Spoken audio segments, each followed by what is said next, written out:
नमस्कार साथियों, स्वागत है आपका आपके अपने चैनल जीके फ्लैश में।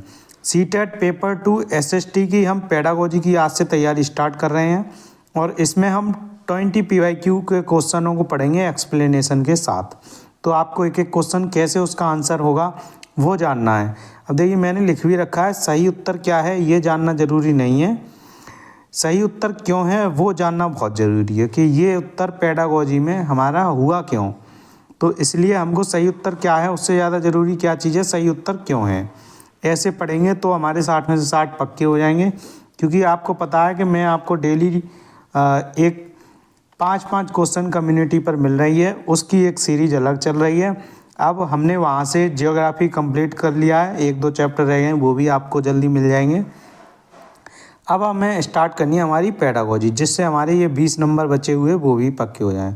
तो आज हम 20 क्वेश्चन करेंगे अच्छे से और एसएसटी की जो भी पेडागोजी है उसको अच्छे से समझते हैं और देखते हैं। स्टार्ट करते हैं वीडियो।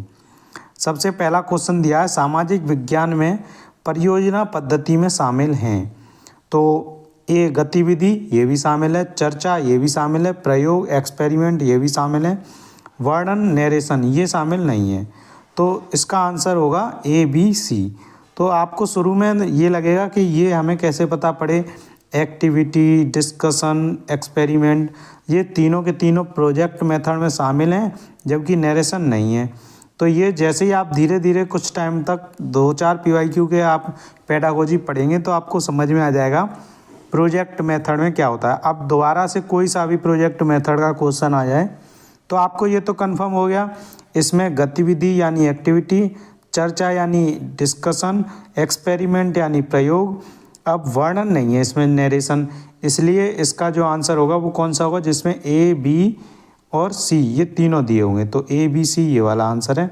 अब जहाँ पर भी आपको नरेशन दिखेगा आगे के लिए वो आपका प्रोजेक्ट मेथड में नहीं है, बस आपको ये ध्यान रखना है। तो ऐसे ही आपको याद भी करने हैं और समझना भी है कि प्रोजेक्ट मेथड में क्या है और वो उसका आंसर वो क्यों हुआ। अगला क्वेश्चन दिया है, नैदानिक मूल्यांकन का प्रयोजन उद्देश्य है। अब ये जो नैदानिक मूल्यांकन है इसी को इंग्लिश में बोलते हैं डायग्नोस्टिक इवैल्यूएशन।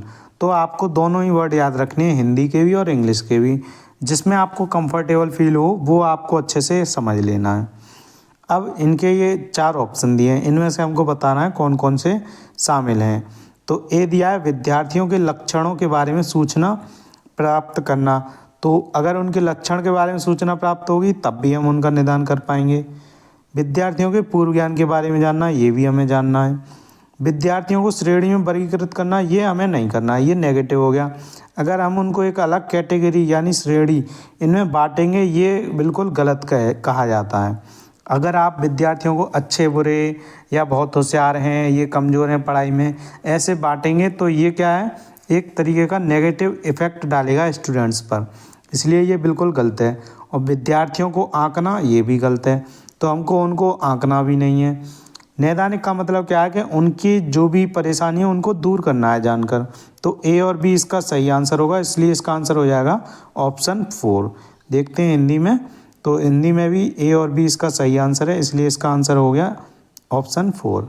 ठीक है, तो ये थर्ड और फोर्थ ये दोनों ही नेगेटिव हैं। जैसा मैंने आपको बताया था, नेगेटिव टैग वर्ड की ज़रूरत नहीं है, हमको खुद ही स्टूडेंट बनना है।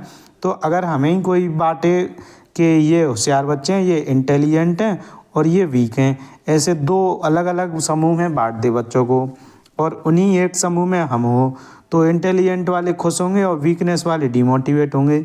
तो टीचरों को ऐसा पढ़ाना है ना तो किसी को डिमोटिवेट हो और ना ही किसी को ऐसा हो कि जिसकी वजह से उसमें घमंड आए और वो पढ़ाई से दूर हो। तो हमको क्या करना है कि C और D ये जो नेगेटिव हैं इनको तो ध्यान से अलग निकाल देना है कि ये तो करना ही नहीं है, इसलिए ये बिल्कुल गलत है। और विद्यार्थियों के पूर्व ज्ञान के बारे में जानना ये बहुत अच्छी चीज़ है। जब भी हम विद्यार्थियों को पढ़ाते हैं, नया लेसन प्लान बनाते हैं, तो उनके पूर्व ज्ञान के बारे में हमको जानकारी होनी चाहिए। विद्यार्थियों के लक्षणों के बारे में सूचना प्राप्त करेंगे तो उनका नैदानिक मूल्यांकन अच्छे से हो पाएगा। अगला क्वेश्चन दिया है, सामाजिक विज्ञान की शिक्षिका बच्चों को अपनी कक्षा के लिए नियम बनाने को कहती है और ये नियम एक चार्ट पेपर पर लिखे जाते हैं। सभी बच्चे इन नियमों के पालन की सहमति देते हैं। यह चार्ट कक्षा में चिपका दिया जाता है ताकि छात्र इसे संदर्भ के तौर पर प्रयोग में ला सकें। इस गतिविधि को निम्न में से किस संप्रत्यय को पढ़ाने हेतु प्रारंभिक गतिविधि के रूप में लिया जा सकता है? देखते हैं ऑप्शन। पहला दिया विविधता, तो विविधता तो इसके लिए नहीं हो सकता बिल्कुल भी, क्योंकि विविधता में बहुत सारी चीज़ें होती हैं और इन्होंने एक चार्ट पेपर पर एक नियम लिख दिया है। अब चार्ट पेपर पर नियम लिखने के बाद उसमें विविधता तो बिल्कुल भी आ ही नहीं सकती। ठीक है। दूसरा दिया ऑप्शन हाशियाकरण, हाशियाकरण भी नहीं हो सकता, इसमें ना विविधता होगी ना हाशियाकरण होगी। हाशियाकरण में एक चीज़ बिल्कुल अलग होती है, वो इस टॉपिक से रिलेटेड नहीं है, क्योंकि इन्होंने छात्रों को ही एक नियम बनाने के लिए दिया है, बच्चों को, कि अपनी कक्षा के लिए एक नियम बनाने के लिए। ठीक है, तो इसमें भी हाशियाकरण नहीं होगा। अगले ऑप्शन देखते हैं। प्रजातंत्र, तो प्रजातंत्र इसके लिए सही है। बाजार, बाजार भी नहीं होगा। प्रजातंत्र क्यों सही है, अब ये देखते हैं। ये इसलिए सही है क्योंकि जो शिक्षिका है उसने बच्चों को अपनी कक्षा के लिए नियम बनाने को कहा है। अब वो बच्चे अकेला तो कोई बना नहीं रहा, सारे बच्चे मिलकर एक नियम बना रहे हैं, और सारे मिलकर अगर कोई नियम बना रहे हैं तो उसी को हम प्रजातंत्र, लोकतंत्र भी बोलते हैं, जैसा हमारे देश में कानून में भी देखा जाता है। तो वो जिस प्रारंभिक गतिविधि के रूप में लिया जा रहा है उसको हम प्रजातंत्र, अगर पढ़ाने के लिए वो स्टार्ट कर रही हैं कोई टॉपिक के उन्हें प्रजातंत्र पढ़ाना यानी कि डेमोक्रेसी, तो वो इस तरह से स्टार्ट कर सकती हैं। अब देखते हैं हमारा अगला क्वेश्चन। अगला क्वेश्चन दिया है कथन और कारण के लिए, कि कथन ए दिया है और उसकी तर्क दी है। तो हमको पहले तो कथन देखना है। सामाजिक विज्ञान के प्रकृति के संबंध में है ये कथन और तर्क। तो कथन देखते हैं। सामाजिक विज्ञान ने तथ्यों से वस्तुगत एवं क्रमबद्ध मार्ग यानी कि प्रकार से निपटने हेतु अपनी स्वयं की विशिष्ट विधियां विकसित की हैं। तो ये बिल्कुल सही बात है।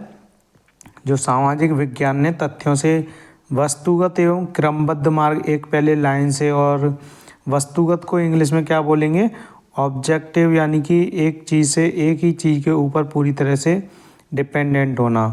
तो इसमें बोला गया है ऑब्जेक्टिव एंड सिस्टेमेटिक वे को चेंज करने के लिए क्या सामाजिक ने कोई मार्ग से निपटने के लिए विशिष्ट विधियां विकसित की हैं? हाँ, की हैं, बहुत सारी। तर्क दे रखा है इसके लिए, प्राकृतिक विज्ञान से भिन्न असदृश, यानी कि जो हमको दिखाई नहीं दे रहा है।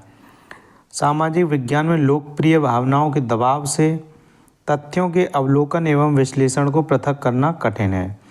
तो ये बात तो सही है कि उनको पृथक करना कठिन है, लेकिन फिर भी इसके लिए हमने प्रयास किए हैं कि सामाजिक विज्ञान ने जो वस्तुगत और क्रमबद्ध मार्ग से दिक्कतें हो रही थी उस शब्द में, उसके जो पाठ में जो भी कठिनाई आती थी, उनको दूर करने के लिए विशिष्ट विधियां विकसित की हैं। तो तर्क भी सही है और कथन भी सही है, इसलिए ए और आर दोनों सही हैं। आर एक ही सही व्याख्या है। हालांकि ऐसा पूरी तरह से नहीं हो पाया है, क्योंकि इसमें इसने साफ बताया प्राकृतिक विज्ञान से भिन्न, यानी कि असदृश, जो हमको दिखाई नहीं देता है। सामाजिक विज्ञान में लोकप्रिय भावनाओं के दबाव से तथ्यों के अवलोकन एवं विश्लेषण को पृथक करना कठिन है। देखते हैं हमारा अगला क्वेश्चन। अगला क्वेश्चन दिया है, लता सुबह 5 बजे चाय बेचती है। तो अगर पूरे हमें ऐसा कोई क्वेश्चन मिलता है तो हमको पूरी ऐसी कहानी पढ़नी है अच्छे से, तब हमें समझ में आएगा इसका आंसर। तो लता सुबह 5 बजे चाय बेचती है, उसके बाद वह दूर कुएं से पानी ढोकर लाती है। घर पहुंचने के बाद वह खाना बनाती है, कपड़े धोती है, घर की सफाई करती है, झाड़ू पोंछा करती है। उसके पश्चात वह अपनी चाय की दुकान के लिए सामान खरीद कर लाती है। इन सब कार्य को कहा जा सकता है देखभाल कार्य? नहीं। दोहरा बोझ, सही बात है कि वो चाय भी बेचती है, फिर उसके लिए कुएं से पानी लाती है और घर का काम भी करती है। इसको हम दोहरा बोझ बोलते हैं, यानी कि डबल बर्डन। इसको ना तो गृह कार्य बोला जाएगा, ना देखभाल कार्य बोला जाएगा, ना ही भुगतान कार्य, क्योंकि इसके लिए उसको खुद का उसका बिजनेस है, कोई ऐसा नहीं है कि वो कहीं पर नौकरी कर रही है। अब देखते हैं अगला क्वेश्चन। अगला क्वेश्चन दिया है, सामाजिक विज्ञान के मूल्यांकन रूपरेखा के निर्माण में शिक्षकों की भागीदारी महत्वपूर्ण मानी जाती है। अब इन 4 में से आपको बताने हैं कि कौन कौन से सही हैं सामाजिक विज्ञान के मूल्यांकन की रूपरेखा के निर्माण में। तो शिक्षकों की क्या भागीदारी महत्वपूर्ण मानी जाती है वो देखना हमको। समसामयिकी घटनाओं और प्रचलित परिवर्तनों को समाकलित करने के लिए सही बात है। समाकलित यानी कि इन दोनों को मिलाना, प्रचलित परिवर्तन जो हो रहे हैं वो और समसामयिकी घटना जो वर्तमान समय में चल रही हैं वो, तो इनको इकट्ठा करने के लिए शिक्षकों की भागीदारी महत्वपूर्ण है। बी दिया है, पाठ्यचर्या और मूल्यांकन को केवल विषय केंद्रित बनाने एवं पाठ्यचर्या के दायरे को सीमित करने के लिए। अब यहाँ पर केवल विषय केंद्रित लिख दिया है, यही इस ऑप्शन को कट करने का कारण बनेगा।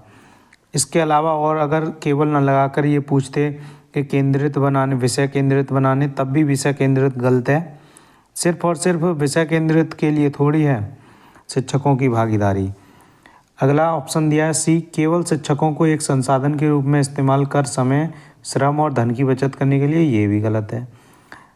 शिक्षकों को केवल और केवल एक ही चीज़ के लिए नहीं इस्तेमाल किया जाता है, इसलिए ये बी और सी ये दोनों ही गलत हो गए। ए वाला हमें अभी तक सही मिला है। डी देखते हैं, शिक्षक के अनुभवों के इस्तेमाल के द्वारा शिक्षकों के स्तर के अनुरूप आवश्यक परिवर्तन करने के लिए। अब आप शिक्षकों के अनुभव का इस्तेमाल कर रहे हो और शिक्षकों के ही अनुरूप परिवर्तन कर रहे हो, तो ये भी गलत है। सिर्फ और सिर्फ शिक्षक के अनुभव तो ज़रूरी नहीं है, उसमें विद्यार्थियों के भी अनुभव चाहिए, इसलिए बी, सी, डी ये तीनों ही गलत हैं और ओनली ए वाला सही है। तो इसका हमारा आंसर हो जाएगा केवल ए, ऑप्शन नंबर 1। देखते हैं अगला क्वेश्चन। अगला क्वेश्चन दिया है, अभिकथन ए और आर तर्क को पढ़िए और फिर सही विकल्प का चयन कीजिए। अभिकथन दिया है, विद्यार्थियों को कक्षा में प्रश्न पूछने हेतु प्रोत्साहित किया जाना चाहिए। सही बात है, प्रोत्साहित किया जाना चाहिए। तर्क दिया, यह अंतर्मुखी विद्यार्थियों को खुलने में सहायता करेगा। बिल्कुल करेगा। अंतर्मुखी यानी इंट्रोवर्ट, इंट्रोवर्ट स्टूडेंट्स को तो सहायता करेगा ही, और जो एक्सट्रोवर्ट स्टूडेंट होते हैं और वो तो अपने आप बोलते ही हैं, अगर उन्हें थोड़ा सा भी प्रोत्साहन मिलेगा तो वो भी अच्छे से शिक्षकों के सामने अपनी प्रश्नों को पूछ पाएंगे। इसलिए ए और आर दोनों सही हैं, इसका आंसर हो जाएगा ऑप्शन 1। अगला क्वेश्चन देखते हैं। अगला क्वेश्चन दिया है ए, अभिकथन दिया है, नैतिक मूल्य पढ़ाए भी जा सकते हैं। सही बात है, नैतिक मूल्य पढ़ाए भी जा सकते हैं। कारण दिया है, सामाजिक विज्ञान वह विषय है जिसमें सभी आधारभूत मूल्य पढ़ाए जा सकते हैं। तो कोई भी विषय अपने आप में पूर्ण नहीं है, इसलिए इसने कह दिया सभी आधारभूत मूल्य सिर्फ और सिर्फ सामाजिक विज्ञान में पढ़ाए जा सकते हैं, ऐसा नहीं है। तो ए सही है और आर उसकी सही व्याख्या नहीं कर रहा है, इसलिए इसका आंसर होगा ऑप्शन नंबर 3। ए सत्य है किंतु आर असत्य है। अगला क्वेश्चन देखते हैं। अगला क्वेश्चन दिया है, कक्ष की दीवारों पर भारतीय संविधान में उद्धृत मौलिक अधिकारों और कर्तव्यों को लिखा गया है। तो जो कक्षा की दीवारें होती हैं वहाँ पर भारतीय संविधान में जो मौलिक अधिकार और कर्तव्य दिए गए हैं दीवारों पर अच्छे से बच्चों को दिखाई दें। यह बच्चों को मुख्यतः डैश के द्वारा क्या सिखाता है? तो किसके द्वारा बच्चों को सिखाता है? अवलोकन के द्वारा, कल्पना के द्वारा, याद करना, तर्क।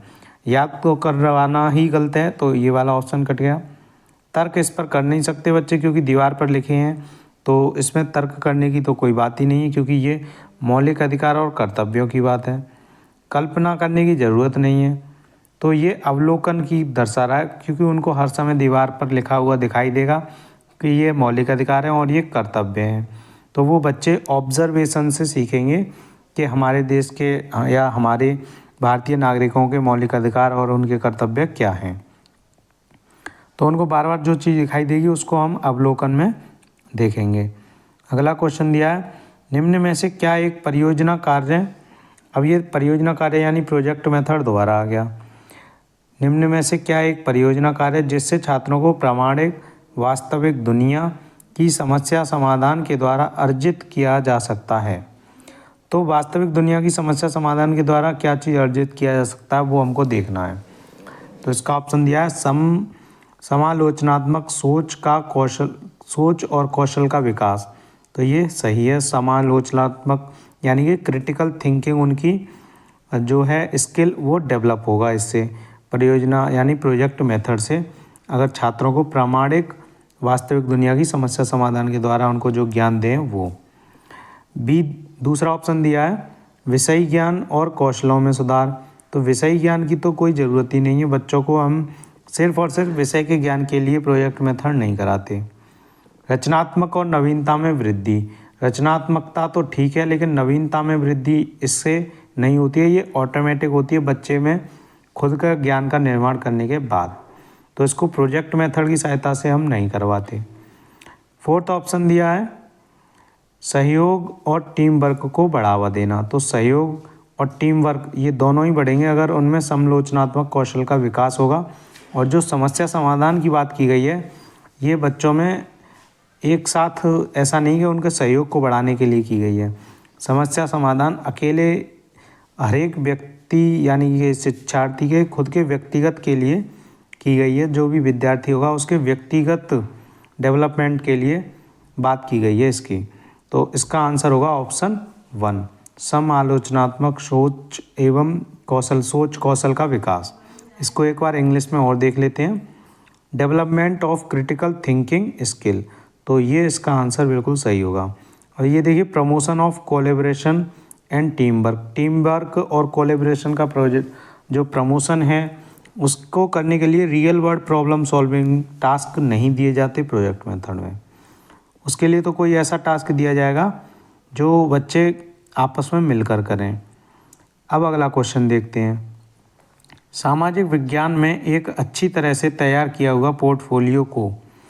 तो सामाजिक विज्ञान में एक अच्छी तरह से तैयार किया हुआ पोर्टफोलियो को हमें इन ऑप्शन में से देखना है कौन कौन से सही है।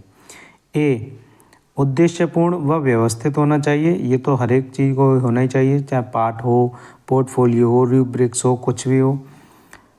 बी दिया है विद्यार्थियों के नियमित कार्यों व गतिविधियों को दर्शाना चाहिए, ये पोर्टफोलियो का मेन पॉइंट है, तो बी वाला भी होना ही चाहिए। इसमें सारे डेली के उनके कार्य और गतिविधियों को दर्शाया जाता है पोर्टफोलियो में।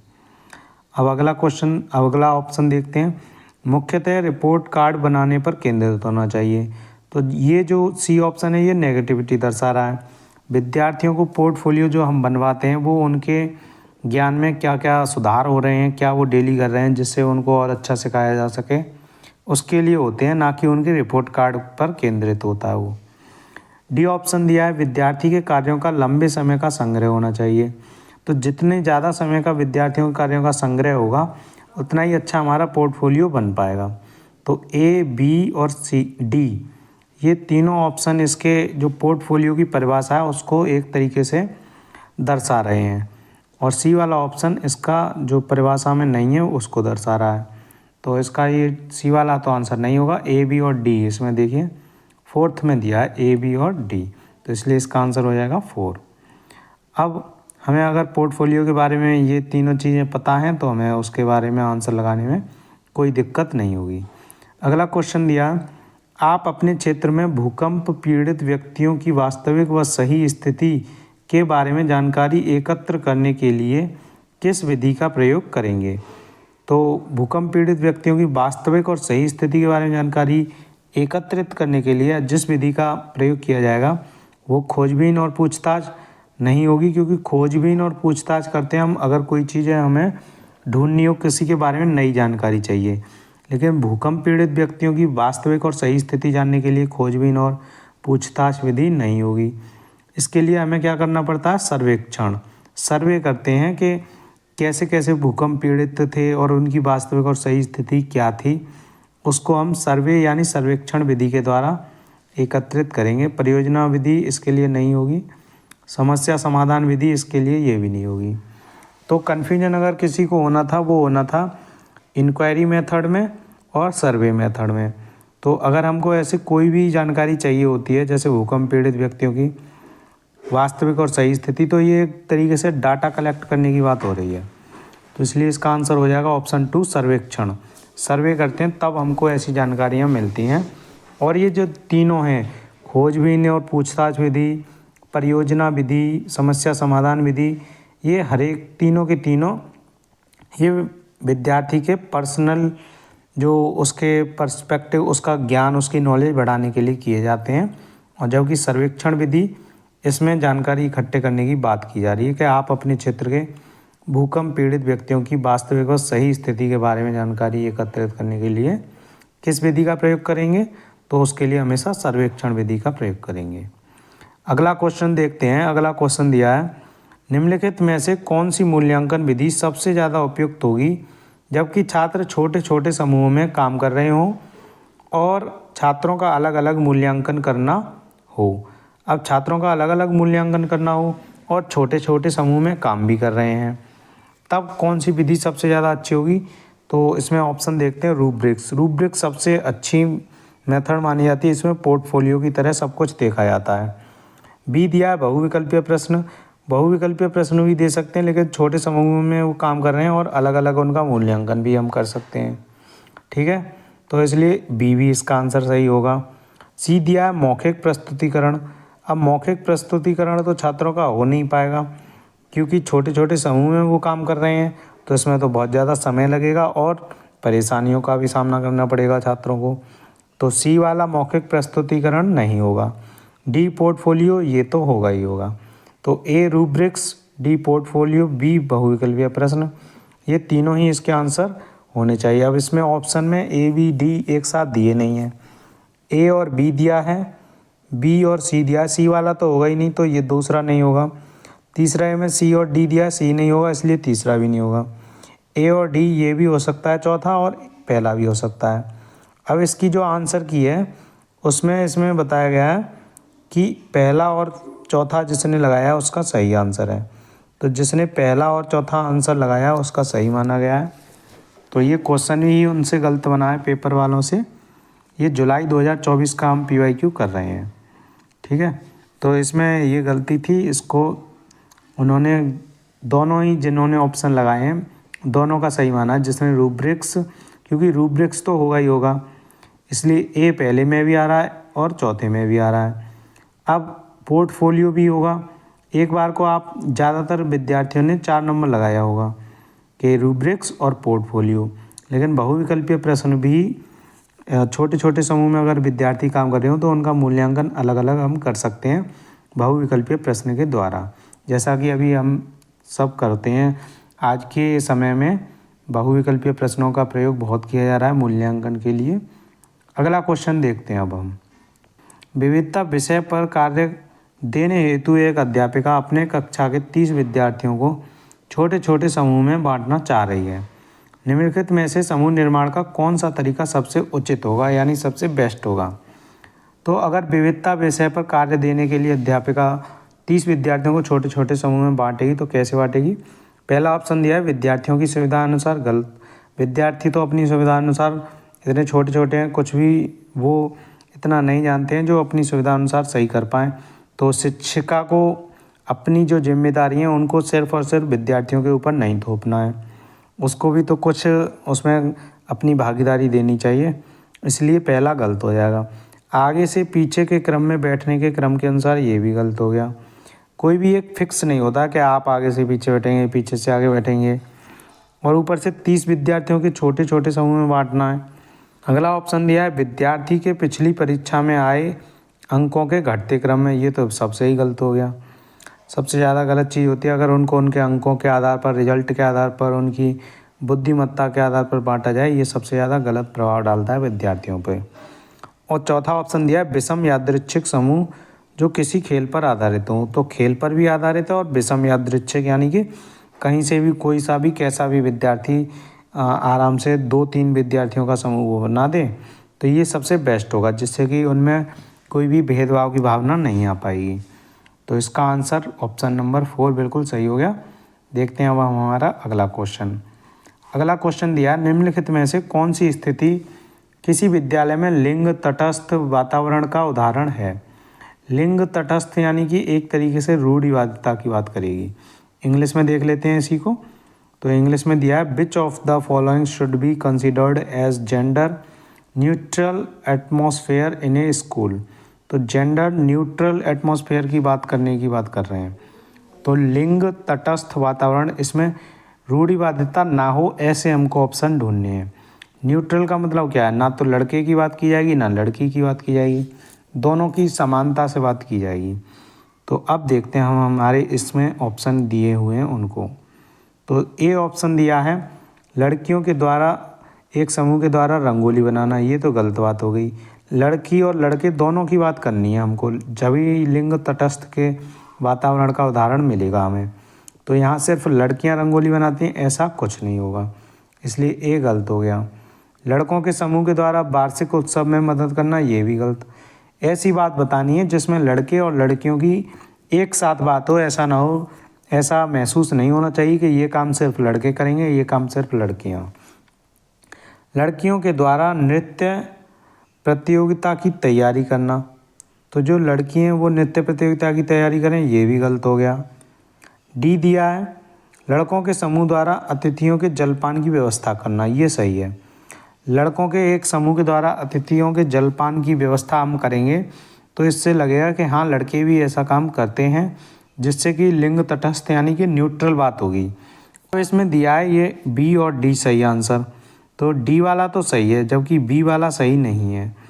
तो पहले में भी बी दिया है, ये भी गलत हो गया, ए के साथ दिया इसलिए। तो हमने देखा कि ए वाला सबसे गलत है, लड़कियों के एक समूह द्वारा रंगोली बनाना, तो ये ए वाला गलत था इसलिए पहला गलत हो गया।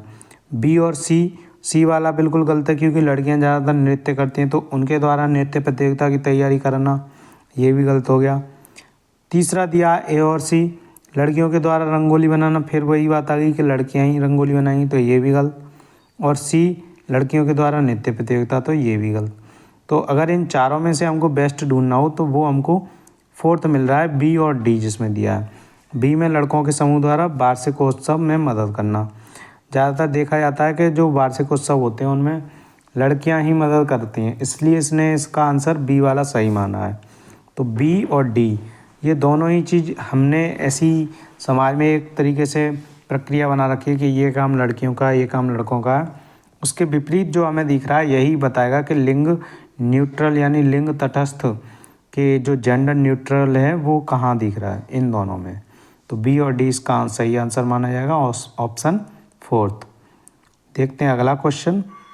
अगला क्वेश्चन दिया है निम्नलिखित में से कौन आलोचनात्मक चिंतन कौशल को विकसित करने का अवसर प्रदान करता है। तो आलोचनात्मक चिंतन कौशल को कौन विकसित करेगा, ऑप्शन देखते हैं। जिसमें दिमाग पर जोर पड़े और वो उसकी तर्क शक्ति बढ़े। शाहजहानाबाद में मुग़ल शहर तैयार करने में यमुना ने क्या भूमिका निभाई। तो ये तो सही आंसर है कि क्या भूमिका निभाई। अब इसके लिए दिमाग में थोड़ा तर्क, दिमाग सोचेगा बच्चे का कि क्या भूमिका निभाई, तो वो जानने की कोशिश करेगा और बता भी पाएगा अपने आलोचनात्मक चिंतन कौशल को विकसित करके। बी ऑप्शन दिया है प्रेस वार्ता का क्या प्रयोजन है, सरकार क्या कर रही है, इस पर सूचना प्राप्त करने में प्रेस वार्ता कैसे आपकी सहायता करती है। तो ये भी बहुत अच्छा क्वेश्चन है जिससे आलोचनात्मक चिंतन कौशल को विकसित करने का अवसर मिलेगा। सी दिया है निदर्शी उदाहरणों के साथ बाजारों में अंतर कीजिए। तो ये जो सी वाला दिया है ये गलत है। निदर्शी यानी कि अभी मैं आपको इंग्लिश में देख कर बताता हूँ, उससे आपको अच्छे से क्लियर होगा।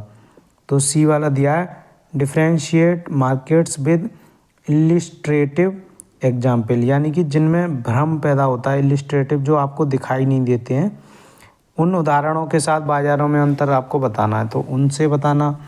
बच्चे की जो आलोचनात्मक चिंतन कौशल है उसका विकास बाद में होगा, उससे पहले वो क्या करेगा, उसको उसमें कन्फ्यूजन ज़्यादा पैदा होगा। तो इसलिए सी वाला बिल्कुल गलत हो जाएगा। ए और बी तो सही है, इससे बच्चे के चिंतन कौशल में विकास को विकसित करने के लिए अवसर मिलेगा। लेकिन सी में क्या होगा, उससे उस पर गलत प्रभाव पड़ेगा, जो उसको दिख ही नहीं रहा, उसको उन उदाहरणों के साथ कैसे वो बाज़ार में जो अंतर हैं उनको विकसित कर पाएगा, ये उसके लेवल से ज़्यादा हाई हो जाएगा। टी दिया एक लोक सेवक के लिए यह आवश्यक है कि वह राजनीतिक रूप से तटस्थ हो, व्याख्या करें। तो ये जो व्याख्या करें इससे वो बच्चा अच्छे से समझा पाएगा, तो डी वाला भी होगा। ई दिया जल की उपलब्धता बस्ती प्रतिरूप को प्रभावित करने का एक मुख्य कारक है, चर्चा करें। तो जहाँ चर्चा करने की बात आ जाए वो तो काफ़ी अच्छा ऑप्शन माना ही जाएगा। तो ए बी डी ई ये सही माने जाएंगे। सी वाला गलत क्यों, क्योंकि इसने निदर्शी उदाहरणों के साथ बाजार में अंतर करने की बात कही है, इसलिए सी नहीं होगा। उसके अलावा सारे होंगे तो इसका आंसर ऑप्शन 3 होगा, ABDE। देखते हैं अगला क्वेश्चन। अगला क्वेश्चन दिया है, भेदभाव विषय पर चर्चा करने के लिए निम्नलिखित में से कौन सा संसाधन प्रासंगिक है। तो अशोक के अभिलेखों की लिपि इससे नहीं होगा, अगर भेदभाव विषय पर हमें चर्चा करनी हो तो।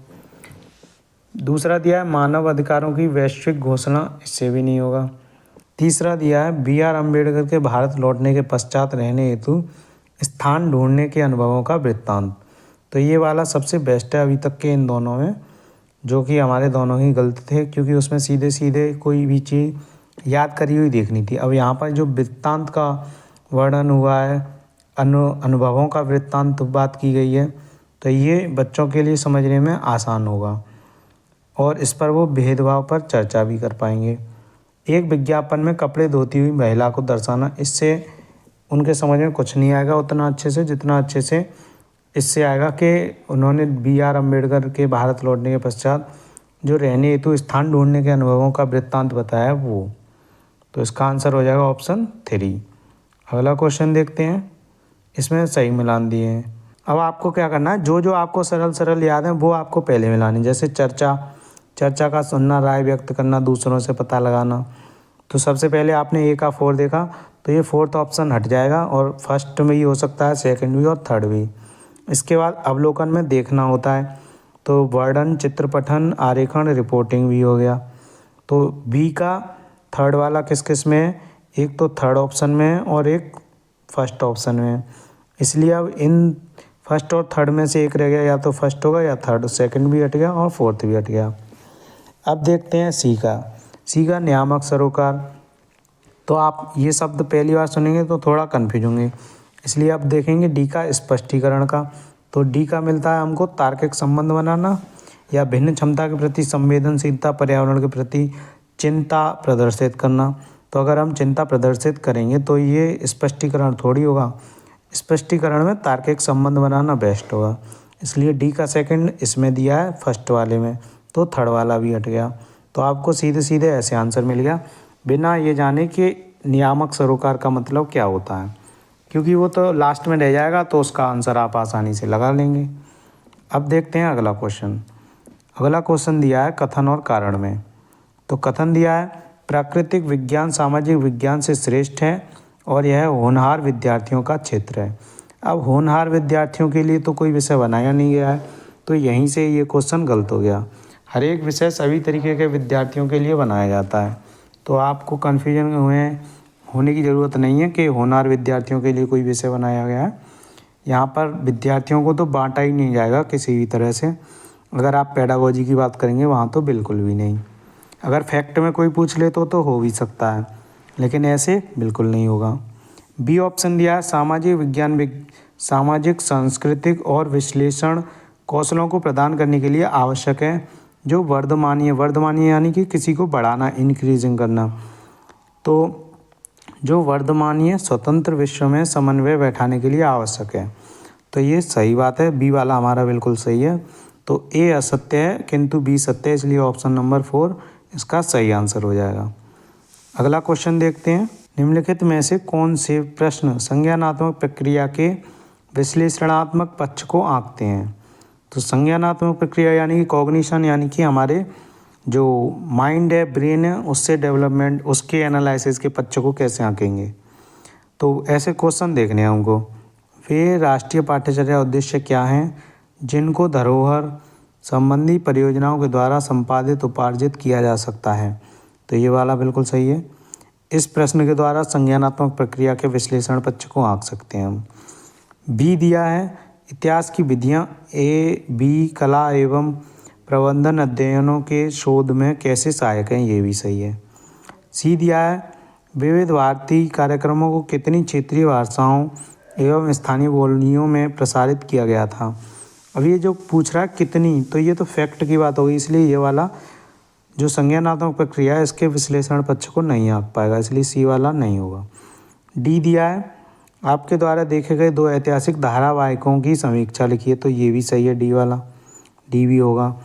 E दिया है, भ्रूण क्या है, किस क्षेत्र राज्य में यह लोकप्रिय है। ये भी फैक्ट का हो गया, इसलिए E भी नहीं होगा। तो हमारा आंसर क्या होगा, ए, बी और डी। तो ये दिया ऑप्शन 3 में ए, बी, डी, इसलिए ये वाला सही हो गया। अब देखते हैं अगला क्वेश्चन। अगला क्वेश्चन दिया है सामाजिक विज्ञान पाठ्यचर्या में अनेकत्व की संकल्पना को निम्नलिखित में से कौन सा कथन सटीकता से दर्शाता है। तो ये कौन सा कथन है जो सटीक दर्शा रहा है, जिसमें अनेकत्व की संकल्पना की बात होगी, और वो भी सामाजिक विज्ञान पाठ्यचर्या में। एकल विचारधारा की प्रमुखता नहीं होगी। अनेक परिप्रेक्ष्यों और विविध दृष्टिकोण को सम्मिलित करना, सही है ये। सामाजिक विज्ञान से कुछ परिप्रेक्ष्यों का निष्कासन, कोई भी नहीं निकालना हमें। चौथा दिया सामाजिक विज्ञान पाठ्यचर्या सामग्री में कठिन भाषा का उपयोग। तो कठिन भाषा का उपयोग तो किसी भी विषय में नहीं करना, सामाजिक विज्ञान की तो बात ही छोड़िए। तो इसका आंसर हो जाएगा ऑप्शन नंबर 2, अनेक परिप्रेक्ष्यों और विविध दृष्टिकोणों को सम्मिलित करना। में आप देख रहे होंगे जैसे कि ये लास्ट क्वेश्चन ही आप देख लीजिए, एकल विचारधारा, ये जो एकल वर्ड है ये भी नेगेटिव है, और सामाजिक विज्ञान में कुछ परिप्रेक्ष्यों का निष्कासन करना भी नेगेटिव हो गया, और सामाजिक विज्ञान पाठ्यचर्या सामग्री में कठिन भाषा का प्रयोग, ये भी गलत हो गया। सबसे बेस्ट क्या मिला था, अनेक परिप्रेक्ष्यों और विविध दृष्टिकोणों को सम्मिलित करना। तो इस तरह से अगर आप देखेंगे तो पेडागोजी बहुत सरल है और आप आसानी से उसको समझकर कर सकते हो। बस आपको ज़रूरत है तो अभ्यास की, ज़्यादा से ज़्यादा जितनी आप पेडागोजी के क्वेश्चन देखेंगे उतनी आपकी सोच यानी कि थिंकिंग डेवलप होगी, कैसे आपको पेडागोजी के क्वेश्चन का आंसर देना है। तो यहाँ ये वाला क्वेश्चन हमारा आखिरी था। आज हमने पूरे 20 क्वेश्चन कर लिए हैं, और ऐसे ही हम एसएसटी की पेडागोजी पर भी जो साथ में डिस्कशन करते रहेंगे, जिससे आपको समझ में आता रहे कैसे कैसे क्वेश्चन एसएसटी में पूछे जाते हैं और उनका आंसर किस तरीके से दिया जाता है। तो मिलते हैं आपसे अगली वीडियो में, तब तक के लिए धन्यवाद।